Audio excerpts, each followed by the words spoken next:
And we're back. Welcome to episode 3 of Help Further. Vic, what's going on, man? Hey, excited to do this. A little bit different this week, but it'll be fun to test new things.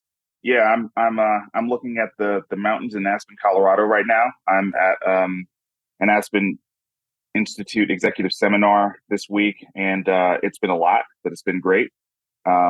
Reading Plato and Letter from Birmingham Jail by Dr. Martin Luther King Jr. and Confucius and the Prince.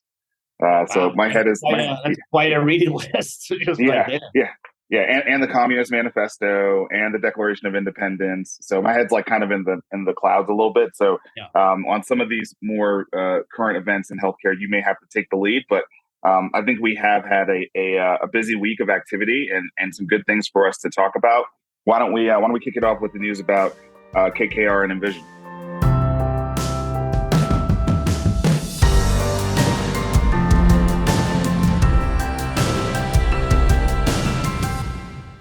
Yeah, I think it's important to sort of at least catch up every week because there's a lot changing quickly.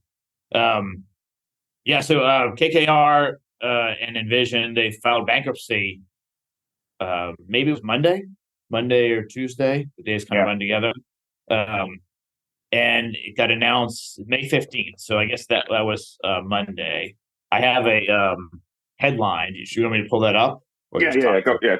Go ahead and pull it up, but talk through it. And just a question about this, because as I said, I'm dropping in and out from all this Aspen stuff. But did they actually file bankruptcy, or have they basically announced a debt restructuring to try to protect AmSurge because this bankruptcy is likely to be real? Because in the past, I think they were able to, get around the bankruptcy, but now with the rising interest rates, I think that's unlikely that they're going to be able to get around it again.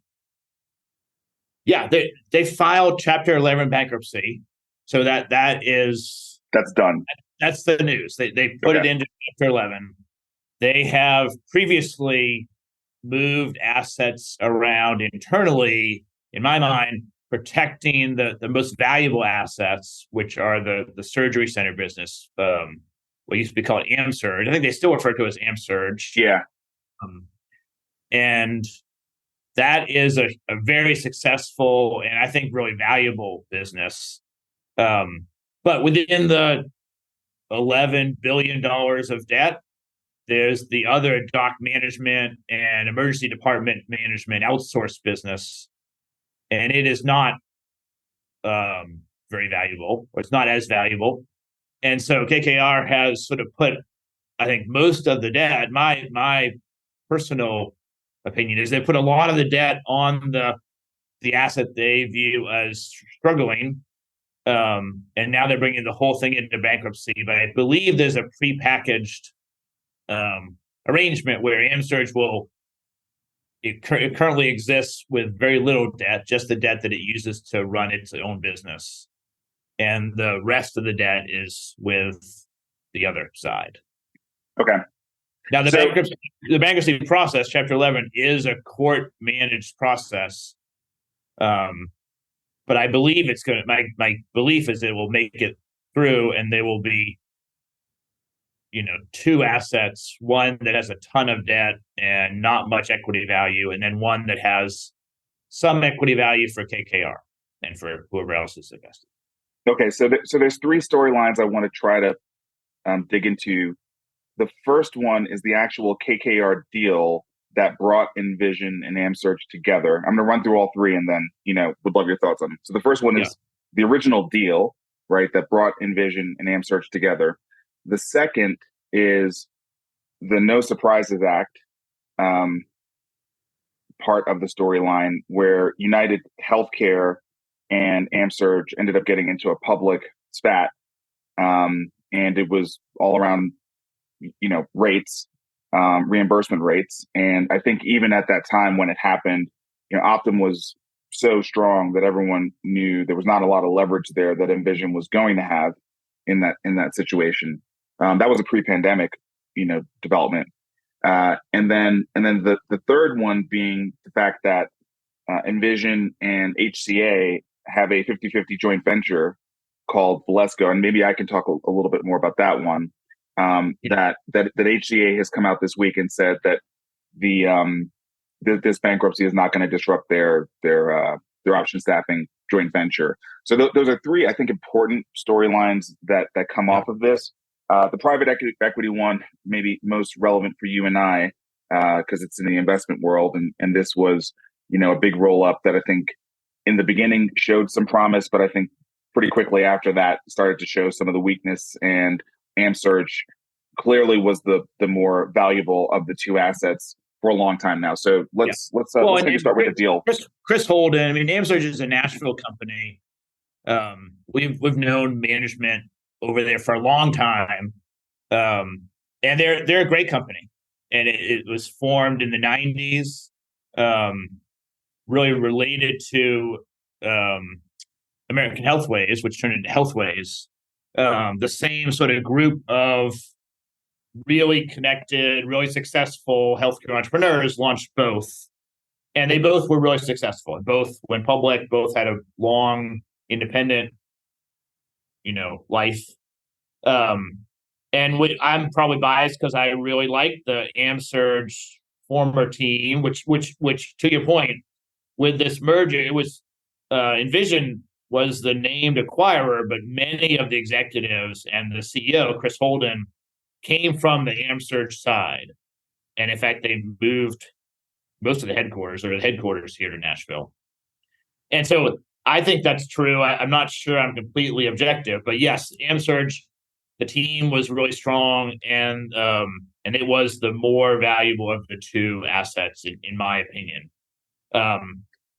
And it remains to be really valuable. Just for the audience, I'm sure most of our audience knows AmSurge, but they do surgery centers across the country, and it's a well-run business. It's mostly, I think, all joint ventures with docs and health systems, and so usually they own a minority stake to a small majority stake. They own 35 to 65% of the surgery center, but they own a lot of them. So that's the combination. Chris Holden is a really smart and really successful deal guy. He's done a ton of deals in the surgery center business. And I think he had a vision for building the business broader, and has been running it as a combined company. I think we could dig into that more, but it probably makes sense to move to the second part of it. Yeah. So the Envision side of the business mostly manages emergency departments, but they also hire and manage physician groups and doctors' practices. And the No Surprises Act is really impactful in emergency departments because, your life is in danger. And so rightly, they fix you, and you get whatever anesthesiologist and surgeon and all the things that you need to do to be saved. They do very, very quickly as they need to, but often that will result in an out-of-network charge, because maybe you're hiking in Aspen and you live here in Nashville, and so your doc network is not as robust out there, and there's no evil person in that. That just is how our healthcare system is set up, and I think for other good reasons, politicians don't like when people get bills that they weren't expecting, particularly out-of-network bills that can be really high. And I agree with that in general. But in the emergency department, sometimes that is, 50% unfair because you actually needed the service and you weren't in your home network. There are some times when it's maybe used to a health system's advantage, and those people would should be taken care of. Anyway, that act had the repercussion of really being challenging to the Envision side, which manages a lot of EDs. And whether that was smart or not smart to include EDs, it was included. And so that's That's been a challenge. And then several payers, really led by United Health Group, have acquired surgery centers and acquired doctors, and are trying to then kind of leverage their market power against other big players. And Envision is one of the biggest. And again, that was probably difficult to predict when they put this together. But it was $10 billion that has been largely lost. They'll get some value, but they're not gonna make money on this deal. They're gonna lose even with the shell game. And KKR is very good at financial engineering. They're losing a lot of money in this deal. Yeah, I mean, I think there's an interesting confluence, and I want to get to the HCA part of the story, but there's an interesting confluence here. Private equity coming in with a pretty typical financial engineering playbook. Let's merge these assets. Let's find operational efficiencies. Let's put the right management team in there. Let's relocate it to the hub of healthcare, Nashville, right, where the dominant business is. We execute a relationship with HCA in the market, so that immediately seems like it's going to be accretive, right? So all these things sort of look like they're going to play out in the right way. And then two forces that I think we talk about a lot and have been talking about so far on the show. One, the regulatory environment, so that the No Surprises Act, and two, the payviders, right? So, payers that, not only have scale in terms of, the size of their membership base and their, and their balance sheet, but also now have services oriented assets.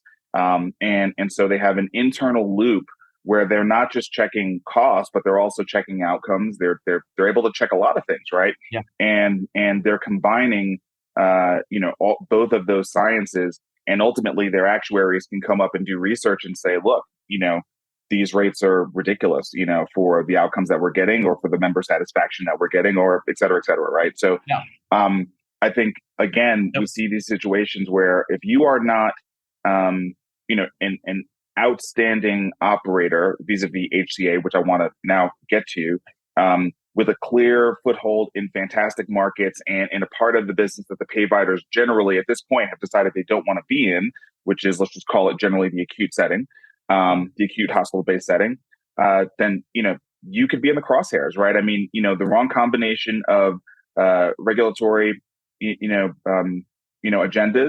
and payvider agendas can make any provider entity very, very vulnerable. So I think that is a general just trend to look at, and it'll be interesting to see how private equity firms look at this and make general decisions around what kind of businesses they want to invest in the future and which kinds they don't want to invest in the future. That is material to venture investors like us. But just to quickly talk about HCA. So HCA went into a joint venture with Envision in 2011. It's 50-50 joint venture. They called it Valesco, and it was really around, staffing their EDs.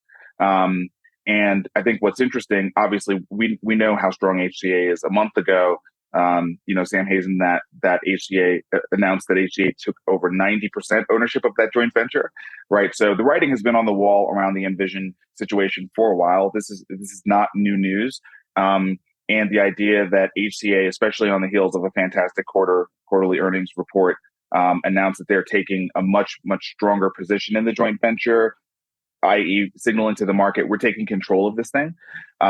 And also, oh, by the way, this thing is throwing off $1 billion in EBITDA. So like the way that we've integrated it and implemented it into our systems is very, very functional. I think just shows again how operations like HCA also have positioned themselves to navigate these types of environments. And at the end of the day, unfortunately, Envision and KKR are left holding the bag, right? Like, if you look at over the course of a more than decade-long joint venture, while Envision is filing for bankruptcy, restructuring the debt, HCA is just fine. All of their operational integrity in place, and if anything, it now puts a piece on the board, AmSurge, in their market, and we've already seen in recent times where HCA acquired a significant portion of Brookdale, right? So, as these private equity, oriented assets, get into positions where they could be targets, especially when they're in the same town, as HCA, they're in play. So I Yeah, don't know anything that's about what I this. was going to say. I think we don't know inside information about the I deal. have no inside information at all, but I'm just looking at, how HCA has operated. Right. But I'll point out Tenet bought US Surgical Partners, and it has been really successful for Tenet. HCA has, of course, watched that. I think the locations, the geographical footprint, I think they would be highly interested in more well-run surgery centers in their footprint. And I think they won't be interested if it's not in their footprint. That's just my Yeah. guess. So it's not clear if they'll sell it all, Amsterdam will sell it all. It may be strong enough to be an independent company like it was previously. They may sell off pieces and parts. I think you're exactly right that we're starting to see clear differences between a well-run health system with aligned incentives and delivering great care and also being financially responsible and financially healthy. And then there are a lot of systems that are not those things. And Envision had many partnerships with other health systems that didn't run their EDs very well. And that makes a significant difference in care, but also in the bottom line. And in the number of times you get hit with the No Surprises Act claim. I mean, HCA is the poster child for a well-run hospital, and other health systems need to get their act together and try to move towards that. Yep. All right. Let's keep moving because my Aspen schedule is calling. Next thing I want to make sure we cover is the debt ceiling. So obviously, storyline on the debt ceiling has for months been, danger Will Robinson. I mean, it's been really pretty scary. The game of chicken that we're playing, and I think part of what makes it so scary is that we all have to admit we're in a moment in our government's history where it does not seem that our leaders in Congress are able to collaborate, much less communicate. And so there's been, I think, more question now than in previous years as to whether or not they really would play this game of chicken all the way through to the end. Would they allow the country to go into default to make a political point, and then try to blame the other party for the fallout of that? And so there has not been much good news on that front, I would say, until this week. And I don't know. I want to stop short of calling it good news, but at least the signal from the White House that the conversations have begun to become productive. And that sort of being paired with Yellen's serious warning that we have 2 weeks before we're out of cash and we're in serious trouble. So Vic, you've been a little bit more tuned into the news. Tell me your thoughts on this. Yeah, I think if I had trust in politicians to try to do the right thing, this would not be even a topic we should talk about. Or like the debt ceiling, of course, has to be lifted. There's no question about that. You and I were talking before the show. They sort of have both pulled their guns out and walked into the center of the street to talk about the negotiations. And you're absolutely right. Biden came out yesterday and said it was very productive, or some kind of non-committal but positive sign. I've been looking into it a lot because I'm nervous about it. I think I don't have trust in either side. I think there are wings of each party that are very extreme and don't want to necessarily come to a reasoned middle ground. And so that makes me nervous. They should get to an answer, but there's no deal that is in pencil on paper. It makes me nervous that we have 2 weeks left and there's not really an answer. Holding your gun, pointing at the other side, anything could happen, and it would be really difficult. And I pulled up the maybe I share my screen again. I pulled up the credit default swap. So the market,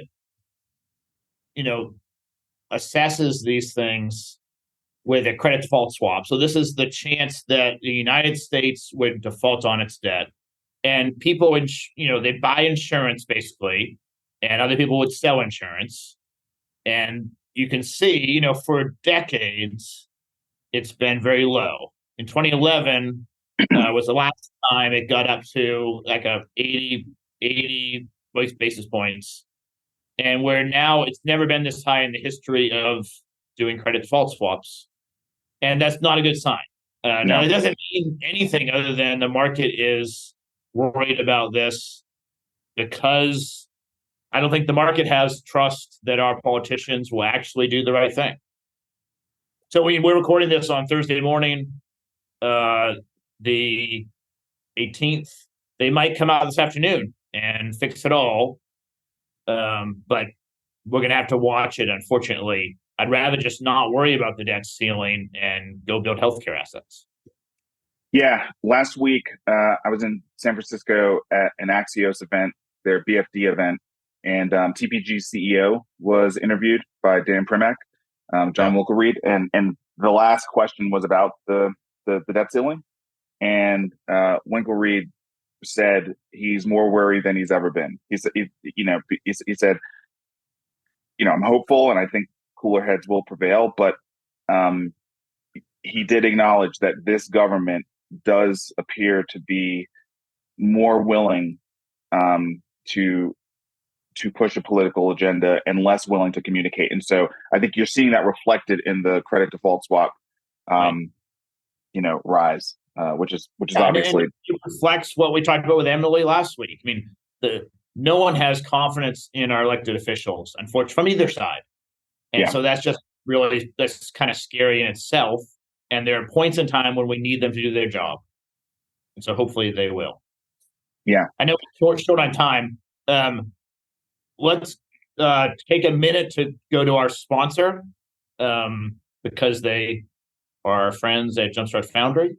Yep. Sounds good. I want to take a minute to talk about our investment vehicle, Jumpstart Foundry.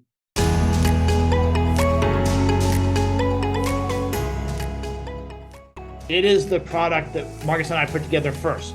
It invests in pre-seed companies at huge scale, 30, 40, 50 assets a year. Every year, Jumpstart Foundry invests in, across the U.S., the best and brightest entrepreneurs that are really making a difference, making something better in healthcare. If you listen to this podcast, you hear all the challenges, everything we're facing in healthcare. Bottom line is we spend $4 trillion a year and we don't get great outcomes. Jumpstart Foundry allows individuals for a very small minimum, $25K, you can come in and get to deploy that capital across the entire portfolio. You get immediate justification. There are no management fees, super easy to get involved and really make a difference. You can have an impact. Come learn more at www.jsf.co. That's Jumpstart Foundry. Thanks for listening. Now back to the show.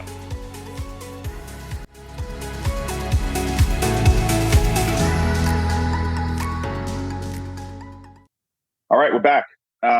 So we didn't dig into it last week much at all, but I think AI continues to be a major storyline of this day and time. I think there's always something coming out every week. I think last week the big storyline was Bard, having a big release, now being much more publicly available, being tied into Google's real-time data set.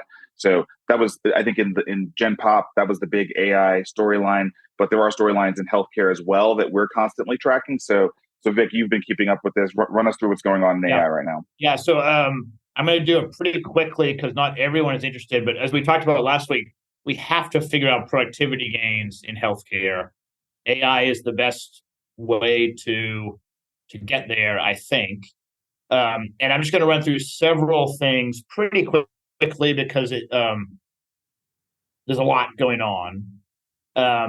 And so this slide is about the pace of improvements. So in late November, it might have been November 30th or December 1st, ChatGPT came out. It has got all the attention in the general population. Everyone was playing with it over the holidays. It is sort of the standard. And so this graph is showing new competing models. These are large language models that would do exactly what ChatGPT does, and how good they are relative to that. And of course, ChatGPT may keep going. I'm sure they'll keep going. Mm-hmm. But what I want to point out is just the pace of change. So Facebook put out a thing called Llama in February. And that was 68, 70% as good.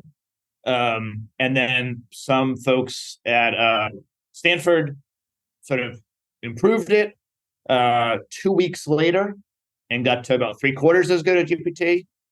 And then a open source community invested $300.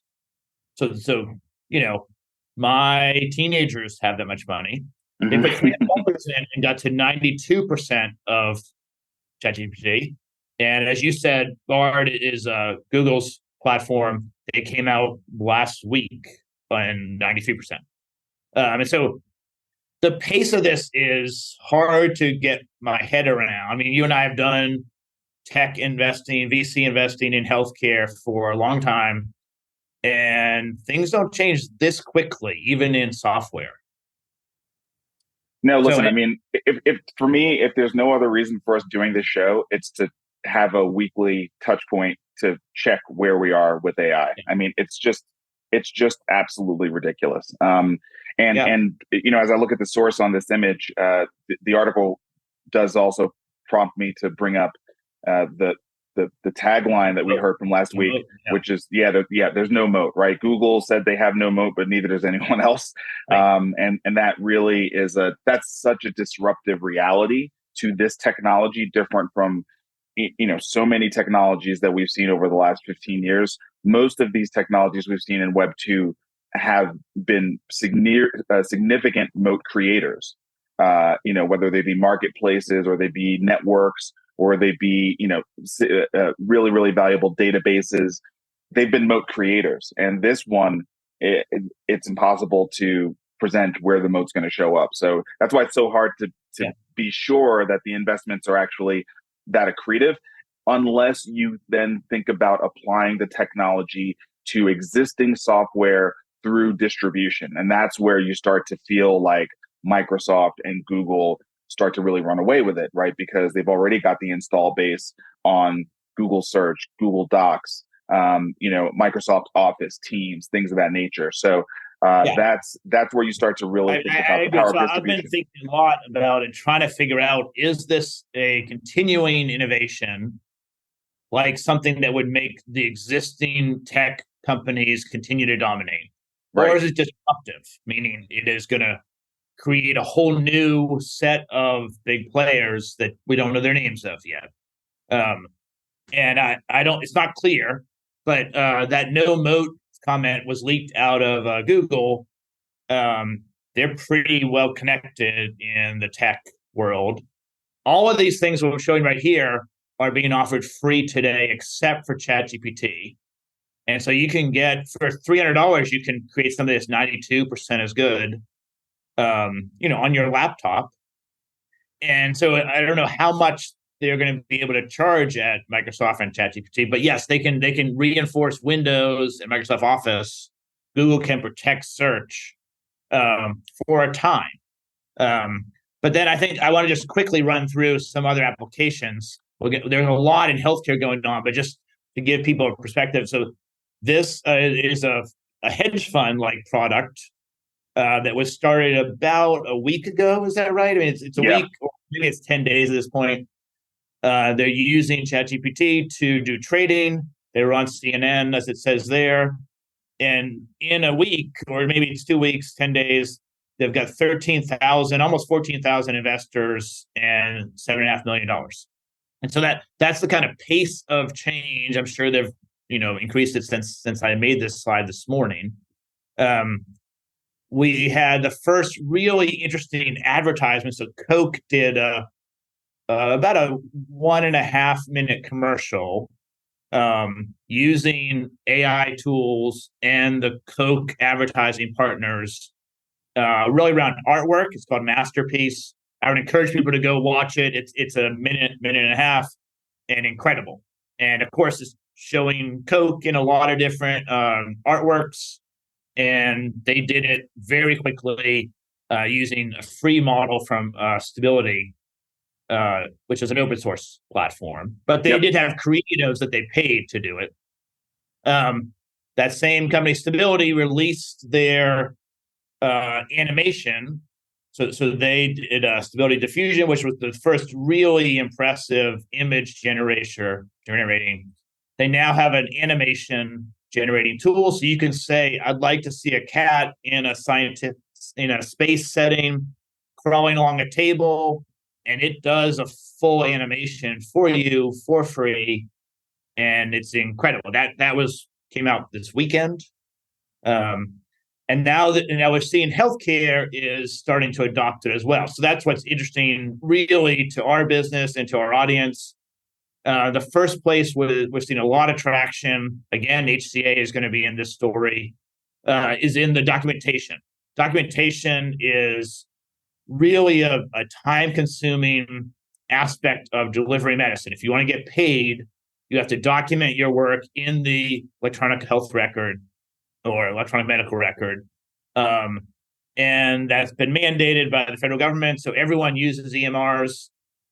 This was a study by Athena Health, but I think it's consistent. So by practice type, you can see that there's a lot of hours being spent weekly. And so orthopedics are spending 18 hours a week. OBGYN 18 hours a week. So, it's half of their week, if you assume a 40-hour week, is purely in keying stuff in or like with a microphone dictating what you're doing. Okay, so that's a lot of time. Back to our productivity question, Right. And so HCA announced that they're partnered with Augmedix, which is an ambient powered AI tool. So it sits behind the scenes, listens to what the doc is doing in the engagement of the patient, and then it creates the documentation ready to be inserted to the EMR. Doc reviews it much faster just to review what's there, maybe makes a quick correction. The AI tool begins to learn with the corrections, and our friend of ours at HCA, Mike Schlosser, is in charge of innovation. He's leading this. They're testing it, right? So it's a pilot. But Augmedix is publicly traded, which is an interesting thing. It's small in San Francisco, and we have not much time, but there's a whole list of other startups using this technology. And again, it's so cheap that we're going to have a ton of trials, and it's going to really make an impact. Yeah. Well, first of all, that's an incredible rundown of everything that's going on in AI. So thanks for capturing that while I'm partnered with. What's that? Yeah, no, I was just saying thanks for capturing all that while I've been up here in the mountains. No problem. You're learning about philosophy and cool things, and that'll be helpful too. But there's a ton of news, and we've been holding the April news. It didn't seem like there was enough traction, but Epic in mid-April, right after the HCA announcement, partnered with Microsoft.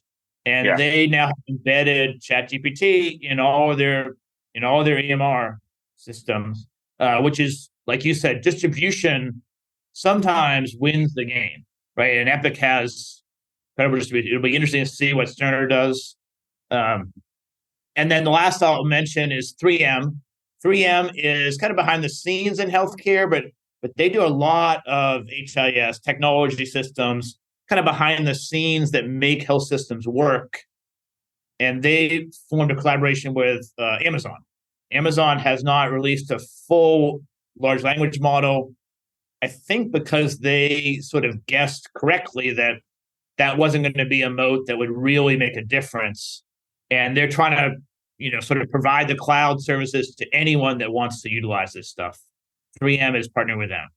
And so that, I know we are short on time, but just to give people a quick update, they really should go watch that animation, go watch the Coke video, check out what HCA or Epic. I mean, these are not groups that do trial things that are just research projects. These are serious healthcare organizations that are jumping into this, and I think everyone should be learning about it.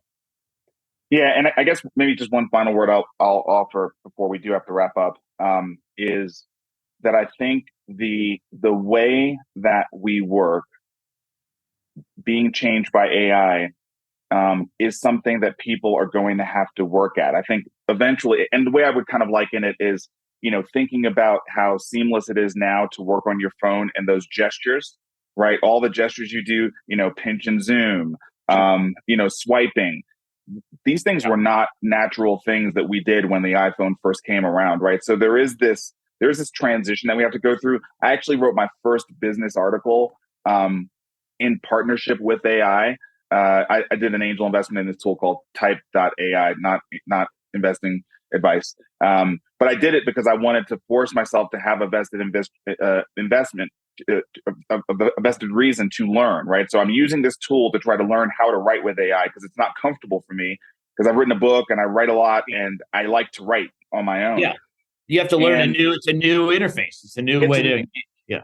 Yeah, it's a new interface and you're having to sort of, and also like it's not perfect, right? And so one thing I think about there, and the reason why I know that it's a pilot, and Dr. Schlasha will do a great job with his team at HCA on figuring out how the physician's, workflow changes, is it is a fundamental workflow change.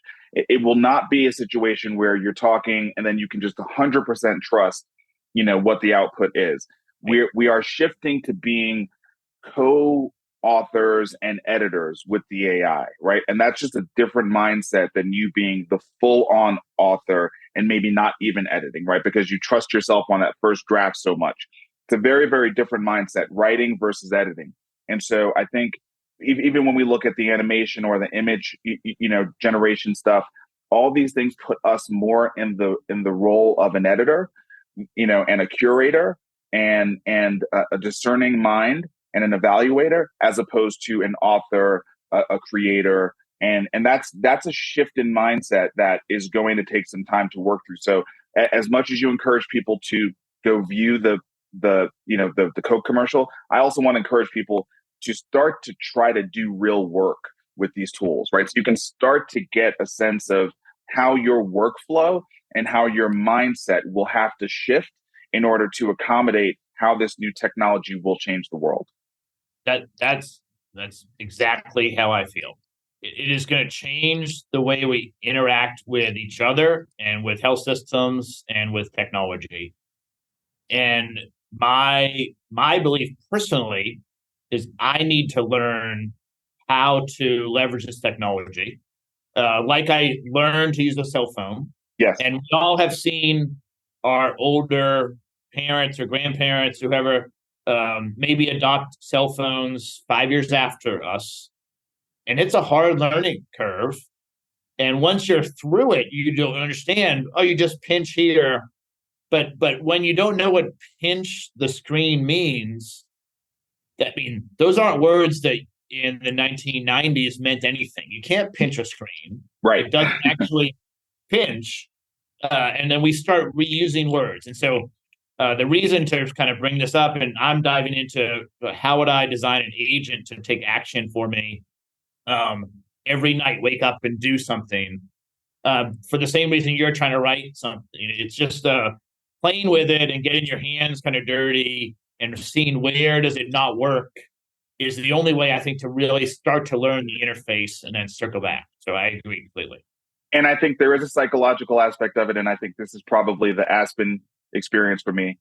But I would say, changing and adopting these tools, there is a bit of grief, I think, in the loss of a sense of identity with the way that you worked in the past and the time and effort you invested to be able to be competent and be valued in the way that you worked in the past. And so that's why voluntarily leaning into that and just dealing with the grief proactively, as opposed to it being thrust upon you, is going to be the preferable way. But I'm not sure the grief is avoidable. I'm telling you, I'm feeling it in writing. I take great pride in the skill that I've developed around writing, and I want to continue that because I feel that there's personal benefit to that process. But I know that not all writing is the same. Some writing, especially business writing, I don't know that I would use AI to like write my book, but business writing, certainly, AI can be a helpful tool for that. Yeah, there's no question. It is sad. I mean, I think I'm pretty good at Excel modeling, right? Because So I'm proud of that. And I'm sad that I believe that that value in the world is going to deteriorate over time. And I was telling my son, so I have two teenage boys.